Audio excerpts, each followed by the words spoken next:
భక్తులకు దర్శనమిచ్చేందుకు ప్రసిద్ధ బాలాపూర్ వినాయకుడు సిద్ధమయ్యాడు. బాలాపూర్ గణేష్ లడ్డు వేలానికి ఎంతటి క్రేజ్ ఉంటుందో అక్కడ వినాయక మండపం సెట్టింగ్ కూడా అంతే స్పెషల్.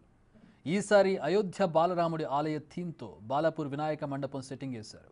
ఆ సెట్టింగ్ పనులు తుది దశకు చేరుకున్నాయి. మొత్తం 50 మంది రాత్రింబాళ్లు పనిచేసి మెరుగులు దిద్దుతున్నారు.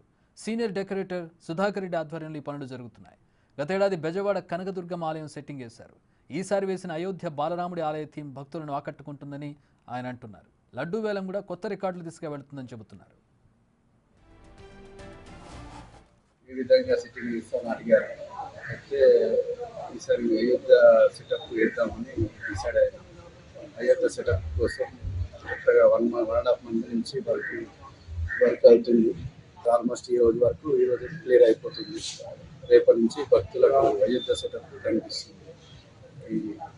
లాస్ట్ ఇయర్ ఏమో కనకదుర్గ సెటప్. భక్తులకు దర్శనమిచ్చేందుకు ప్రసిద్ధ బాలాపూర్ వినాయకుడు సిద్ధమయ్యాడు. బాలాపూర్ గణేష్ లడ్డు వేలానికి ఎంతటి క్రేజ్ ఉంటుందో అక్కడ వినాయక మండపం సెట్టింగ్ కూడా అంతే స్పెషల్. ఈసారి అయోధ్య బాలరాముడి ఆలయ థీమ్తో బాలాపూర్ వినాయక మండపం సెట్టింగ్ చేశారు. ఆ సెట్టింగ్ పనులు తుది దశకు చేరుకున్నాయి. మొత్తం 50 మంది రాత్రింబాళ్లు పనిచేసి మెరుగులు దిద్దుతున్నారు. సీనియర్ డెకరేటర్ సుధాకర్ రెడ్డి ఆధ్వర్యంలో ఈ పనులు జరుగుతున్నాయి. గతేడాది బెజవాడ కనకదుర్గం ఆలయం సెట్టింగ్ చేశారు.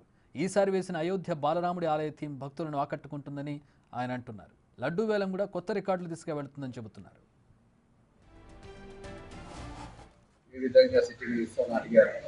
అయితే ఈసారి అయోధ్య సెటప్ వేద్దామని డిసైడ్ అయినా. అయోధ్య సెటప్ కోసం కొత్తగా 1.5 మంత్ నుంచి వర్క్ అవుతుంది.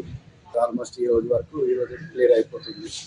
రేపటి నుంచి భక్తులకు అయోధ్య సెటప్ కనిపిస్తుంది. లాస్ట్ ఇయర్ ఏమో కనకదుర్గ సెటప్.